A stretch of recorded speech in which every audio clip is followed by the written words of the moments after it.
Good morning, it's David with Desert Psycho Gaming, and today I want to talk about something that I see, and this is my opinion, so I have to preface this conversation with that I'm just a guy online, and this is what I see that's going on. And I think there's a trend that's kind of shown itself, and it's made itself apparent in many different games. I can see it in Pokemon, I see it in Magic the Gathering, and I think the reason for it is some very challenging times ahead, at least perceived by the broader companies that generate these cards and support the brand. So I'm talking about Wizards of the Coast and Pokemon Company International. So I just made a video about this. Wizards of the Coast is coming out with $1,000 a box. It comes with 4 packs. It's $250 a pack. Collector's edition, 30th anniversary. Okay. Reprints of very, very, very exotic cards. For a while now with Pokemon, we've seen the prices inch up as well. But it's not really like $1,000 box is completely insane. You know, some people are going to believe that. But this has been a pattern that's been developing with different types of sets available in booster boxes and Magic the Gathering for a minute. So initially there was just one type of product. Then there was set boosters, then there's collector's edition boosters. And I don't know if this $1,000 product is really just going to be one of a kind, that we won't see this again, or if there are going to be more expensive products coming down the line, because collector's edition boosters have done very, very well. Similarly with Pokemon, they've come out with more $100 sets. Now that's a far cry from 1,000. But they do face different demographics of buyers. So I think it's technically proportionate to the objective. I think in the near future, we will see $150, $200 sets of Pokemon. And what I think is happening here is I think both companies are chasing more money. I'm not saying that's a good thing or a bad thing. I'm not saying it's forgetting about the players. There are lots of other sets that are coming out. There are less expensive products. Both companies have single packs available. They've got standard booster boxes. But what I think is going on is almost all the major trading card games are starting to realize that in an economic slowdown, regular buying is going to be dramatically impacted. It's going to be slowed.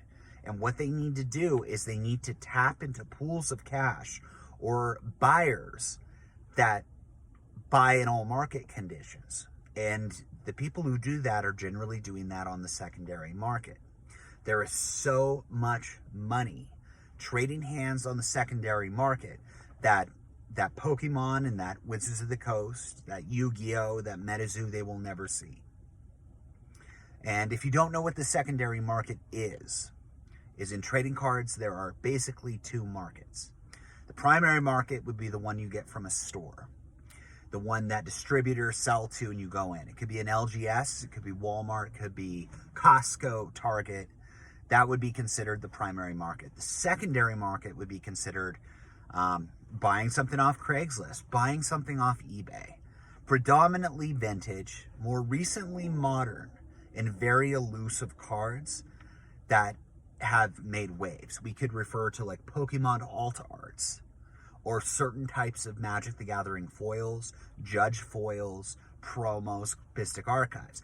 There are modern cards now that carry as much demand as the vintage cards, and the prices reflect that.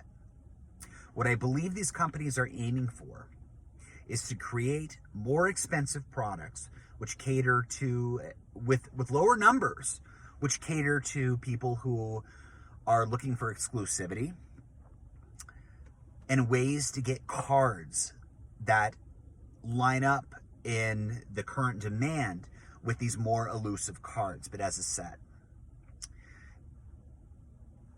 Further evidence to support this is that the Magic set in itself can only be bought directly from Wizards of the Coast. Now, there will be secondary market selling. depending on how much product exists.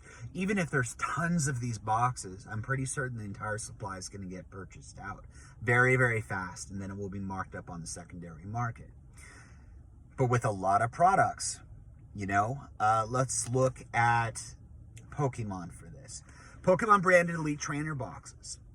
Lately, with every set, they seem to sell out almost instantaneously, and they get marked up to 100% markup in the secondary market. Shortly after that, more of them come on the market and the prices stabilize.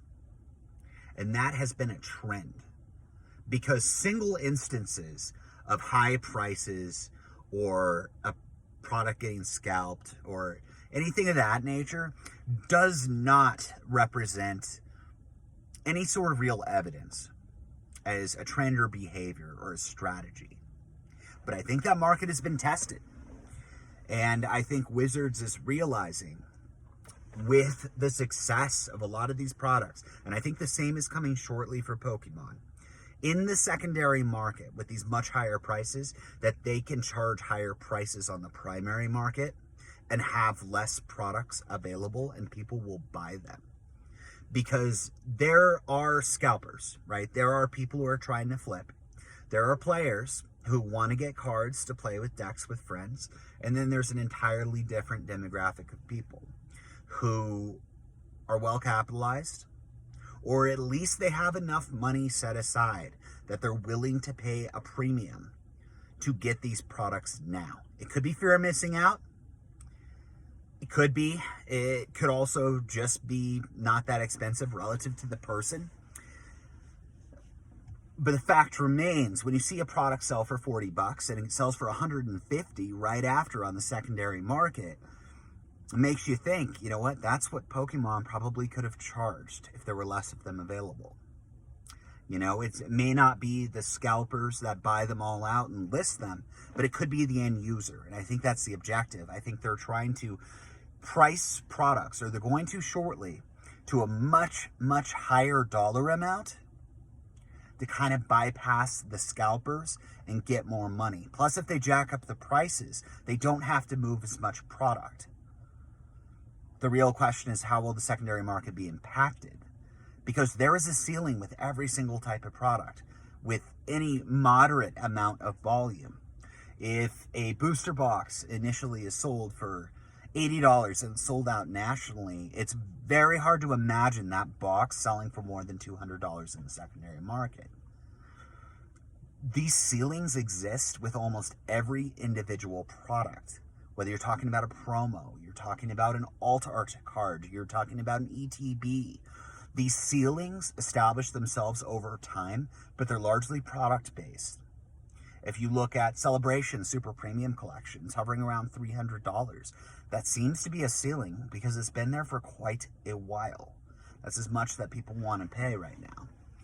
There's quite a few of on the market, maybe demand saturated, but it seems like with almost everything, over time, these prices do tick up and they establish new ceilings. So I think we are getting into an environment where there's going to be significantly more expensive, elusive products coming out, which can be good for some people, right? People who want to get those products, it's great for them. It may not be as good for resellers, because margin-wise, when you're reselling any type of sealed product or single, you have to consider the cost of selling it. And that's what a lot of buyers don't really think about. Merchant processing is expensive. There's a tax element that is proportionate to profit. And there's fees. If you're selling eBay, Amazon, anywhere, Mercari, Depop, any site, there's going to be fees. It's going to be a minimum of 10%. So the profitability really has to be 15% or higher on a lot of sites. And some of them, it has to be closer to 30%.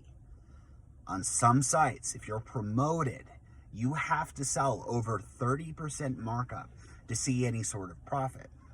So with the Magic the Gathering set, I think that could be a different example, because Magic has a unique investor base that doesn't exist in other games.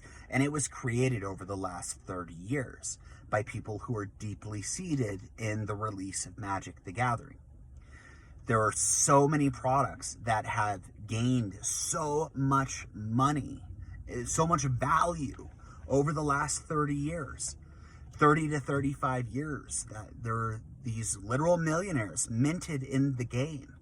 People whose entire financial picture revolves around Magic the Gathering. Some of that exists in Pokemon to some degree, but not in the same way as Magic the Gathering.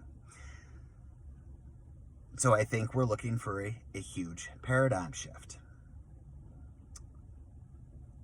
Some people are going to hate it, some people are going to love it, but ultimately it's up to the companies who create them, which direction they want to go in.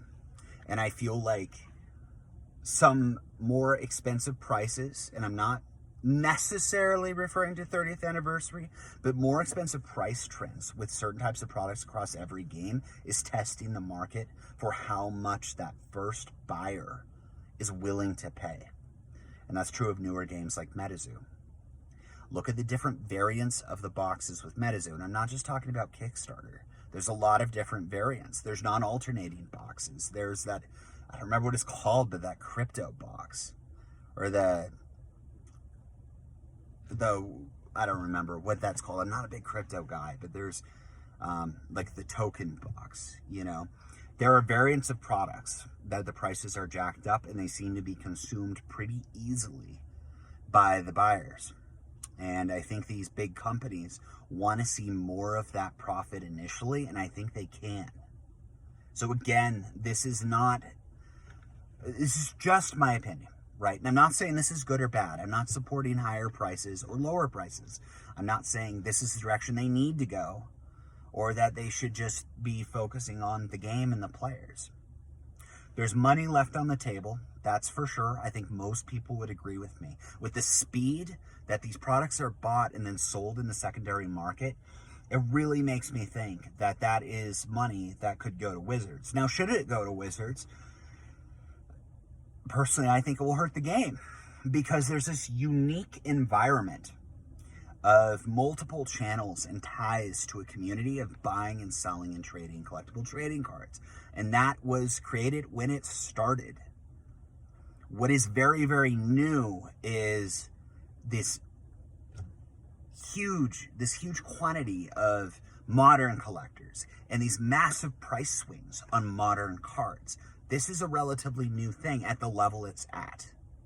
There have always been chase cards and sets. Every single set. It doesn't even matter the game. There's always been a chase card that sells at a premium, but now it seems like there is demand that's created substantially before the set comes out. And it tends to carry long after the set is released. So for those who say it's about the game and the money is not a thing and people shouldn't be paying attention to it, that is totally fine. You know, it's up to the individual involved in these games how they want to engage with these games. These are games. Like I just said twice, they are games. They are card games. They are meant to be played. But they're also invested in and they're also collected. And the collector and the investment side of it, I think, is the direction that all of these games are headed towards. So there's definitely an economic slowdown that if it isn't here, it is coming very, very shortly. Jobs report was not great. The stock market is down. There was a rally the last couple of days, or a couple days ago, like not yesterday, but the 2 days before. That rally is pretty consistent with like a bear market. Prices on inflation, the goods that are impacted by inflation, are still creeping up. The cost of trading cards are creeping up too because the manufacturing and distribution labor is a lot more expensive. But if people are buying less product, the paramount concern for any of these companies is going to be how to pad their bottom line. And it is really going towards this base of people that don't typically buy lots of modern products. Or it's becoming more exclusive with the products they're offering to get them moved. This is just my opinion. I could be wrong on this. This could be a one-off, but I just think with the trajectory of the more expensive special sets that keep coming out with Pokemon and Magic the Gathering and Metazoo, that this is the direction that things are going to be going. So I hope you all have a great day. It's Friday. We made it through the week. Again, this has been David with Desert Psycho Gaming. This is an investment channel where I talk about investing in collectible trading cards. Today was more Magic-centric. I don't usually do a lot of conversations about Magic the Gathering, primarily Pokemon and Metazoo. If you like these kinds of conversations, please like and subscribe. It helps me out a lot. If you're totally opposed to what I'm saying or you want to have a dialogue, leave a comment down below. And I hope you all take care and good luck out there.